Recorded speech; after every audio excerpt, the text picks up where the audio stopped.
নাঙ্গলকোটের সুদীজন ও এতিমদের সম্মানে বিএনপির ইফতার মাহফিল অনুষ্ঠিত।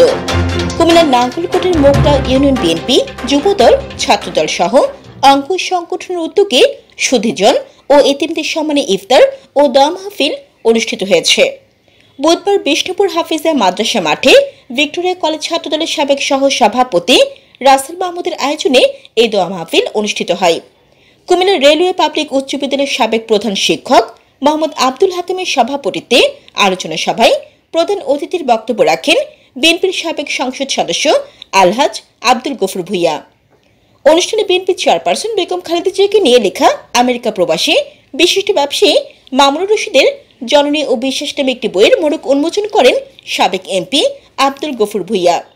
ছাত্রদল নেতা মাহফুজের পরিচালনায় বিশেষ অতিথির বক্তব্য রাখেন উপজেলা বিএনপি নেতা গোলাম রসুল, উপজেলা যুবদলের সাবেক সাধারণ সম্পাদক কলিমুল্লাহ চেয়ারম্যান, পৌর বিএনপির সাবেক সভাপতি আনোয়ার হোসেন মুকুল, তিলিপ দরবার শরীফের পীর আলহাজ মাওলানা রুহুল আমিন সিদ্দিকী, সাবেক চেয়ারম্যান মাজহারুল ইসলাম সুপু ও জেলা যুবদল নেতা আলাউদ্দিন আল মাহমুদ কিরণ এবং ভিক্টোরিয়া কলেজ ছাত্রদলের সাবেক সহ সভাপতি রাসেল মাহমুদ প্রমুখ।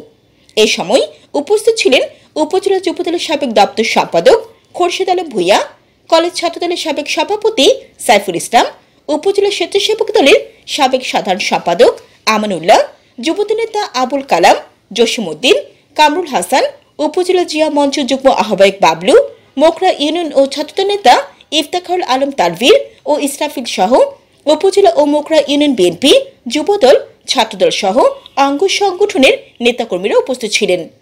জান্নাতুল আফসানা, এন নিউজ 24 টিভি। আমরা এখন আগামী নির্বাচনের জন্য প্রস্তুত হতে হবে। আগামী নির্বাচন আমাদের 2001 সালে আমি নাঙ্গলকোট থেকে নির্বাচিত করেছি। নাঙ্গলকোট একটি স্বতন্ত্র নির্বাচনী এলাকা হয়েছে। ইনশাআল্লাহ আগামী ডিসেম্বরে যে নির্বাচন হবে সেই নির্বাচনও নাঙ্গলকোট একটি স্বতন্ত্র নির্বাচনী এলাকায় হবে। আপনারা দোয়া করবেন। ইতিমধ্যে আমাদের অনেক কার্যক্রম এগিয়ে গেছে। ইনশাআল্লাহ গ্যাজেটের বাকি আছে। আমরা আমাদের আসন ফিরে পাবো। আমরা এই আসনটি ফিরে পাওয়ার জন্য আপনারা জানেন আমরা অনেক কষ্ট করেছি। 2013 সালে আমি মহামান্য হাইকোর্টে রিট করেছি। 2017 সালে আমরা রায় পেয়েছি এই আসনটি একটি স্বতন্ত্র আসন। কিন্তু হাইকোর্টের রায়কে সুপ্রিম কোর্টে আমাদের এই নাঙ্গলকোটের প্রধান বিচারপতি ছিল সৈয়দ মাহমুদুল হোসেন।